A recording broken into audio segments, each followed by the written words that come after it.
নমস্কার সম্মানীয় দর্শক মণ্ডলী এবং শিক্ষক সাথী। নতুন শিক্ষাবর্ষ ২৬-এ শুরু হতে যাচ্ছে।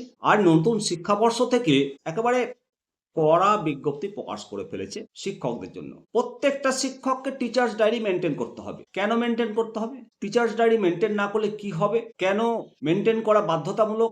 মেইনটেইন না করলে আপনার কি করবে ডিপার্টমেন্ট? সমস্ত কিছু আলোচনা করব। আমি শিবরাম সরকার, আপনারা দেখছেন নিমতিতা দর্শন। শিক্ষক সাথী, আপনাদেরকে প্রথমেই জানাই যে হলিস্টিক রিপোর্ট কার্ড, যে হলিস্টিক রিপোর্ট প্রগ্রেস, এর যে অগ্রগতি, এর যে খতিয়ান, সেটা ইমপ্লিমেন্ট যাতে যথাযথ হয় এবং এর যাতে রক্ষণাবেক্ষণ যথাযথভাবে হয়, সেই জন্য টিচার্স ডায়েরি এটা বাধ্যতামূলক এখন। এবং যদি আপনি যথাযথভাবে মেনটেন না করেন তবে কঠোর পদক্ষেপ নেবে পর্ষদ, এমনটাই জানানো হচ্ছে বিজ্ঞপ্তিতে। কেন এরকম নির্দেশিকা, এত কঠোর নির্দেশিকা? মধ্যশিক্ষা পর্ষদ অ্যাকচুয়ালি মনে করছে যে ক্লাসরুমের যে পঠন পাঠন এবং ক্লাসরুমের বাইরের যে শিখন, এটাকে লিপিবদ্ধ করতে হবে, একে অপরের অবিচ্ছেদ্য অংশ।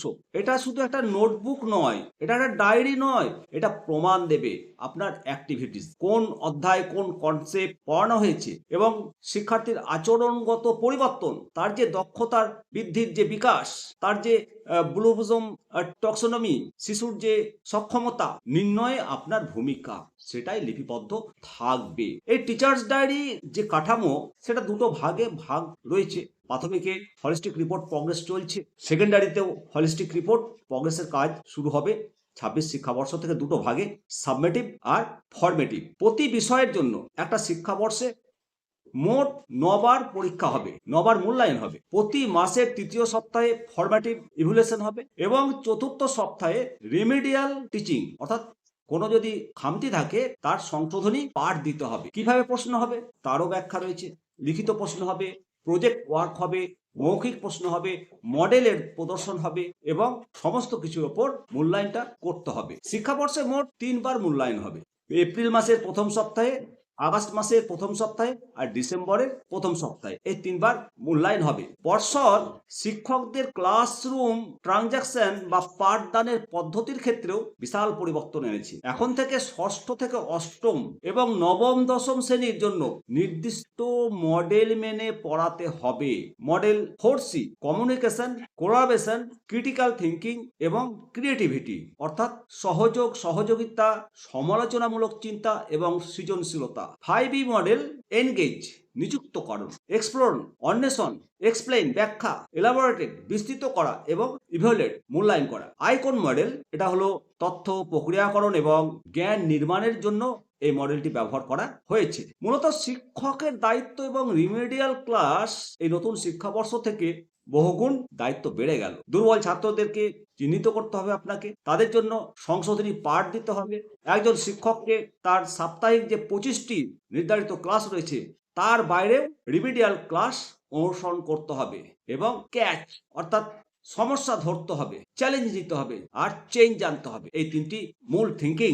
তো টিচার্স ডায়েরি যেটা, সেই টিচার্স ডায়েরিতে কি কি লিখতে হবে আপনাকে, এটাই ভাইটাল এটা আলোচনা। মূলত ডায়েরির নির্দিষ্ট ফরম্যাট রয়েছে, part A, part B, part C, part D. এগুলোকে নিয়ম মেনে তথ্য পূরণ করতে হবে। পার্ট এ কিভাবে পূরণ করবেন? প্রতিদিনের ক্লাসরুমের যে অ্যাক্টিভিটি এবং উপস্থিতি ছাত্র সংখ্যা, লার্নিং আউটকাম, প্রধান শিক্ষক প্রতি সপ্তাহে এই অ্যাক্টিভিটির যে দিকগুলো বললাম, এগুলোকে একটা সই করবেন ওই খাতাতে, ডায়েরিতে আর কি। পার্ট বি: ক্যারিকুলাম এবং কো ক্যারিকুলাম অ্যাক্টিভিটি, যেমন জানুয়ারিতে নেচার স্টাডি, ফেব্রুয়ারিতে নাটক, মার্চে যোগব্যায়াম ইত্যাদি। এগুলো তো প্রধান শিক্ষক সই করবেন। পার্ট সি: স্থানীয় বা জাতীয় যে উদযাপনগুলো রয়েছে, ছাত্রছাত্রীদের অংশগ্রহণ করা। পার্ট ডি: প্রধান শিক্ষকের রিপোর্ট। এটাই কিন্তু সব থেকে ভাইটাল। এই রিপোর্ট পর্ষদে পাঠানো হবে।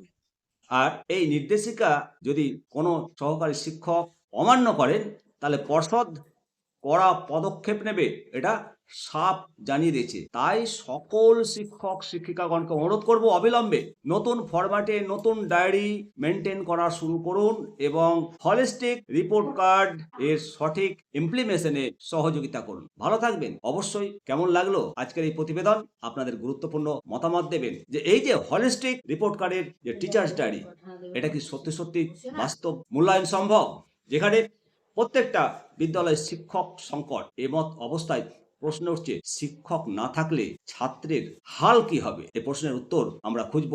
পরবর্তী ভিডিওগুলো দেখার জন্য অবশ্যই সাবস্ক্রাইব করবেন। জয় হিন্দ, জয় ভারত।